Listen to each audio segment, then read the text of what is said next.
Okay.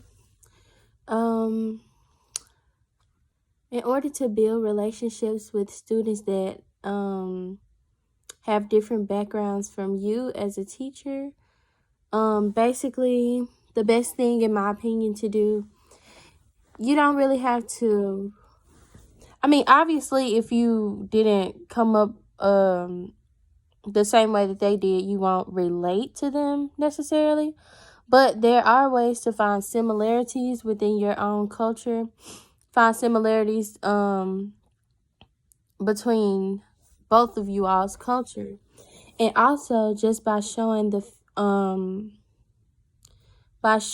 you care about their culture and not demeaning where they came from. If it's a little different from where you come from, don't downplay it, because everybody comes from different backgrounds. And if you show that you appreciate that and appreciate their culture, that'll really help them to feel, accepted in a way, and vice versa.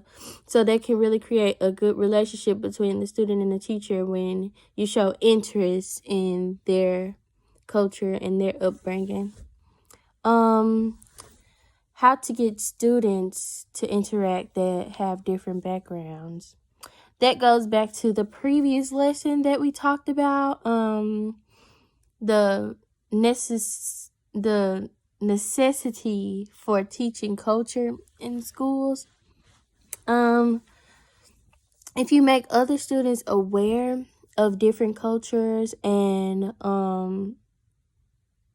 basically keep extending the knowledge of a culture that they think they might know, giving them more information and more insight and having them experience certain things that go on within another culture, that can create a relationship between two students. One student might find one culture interesting, may want to ask questions, or, as long as they're respecting one another, it can build relationships between one another.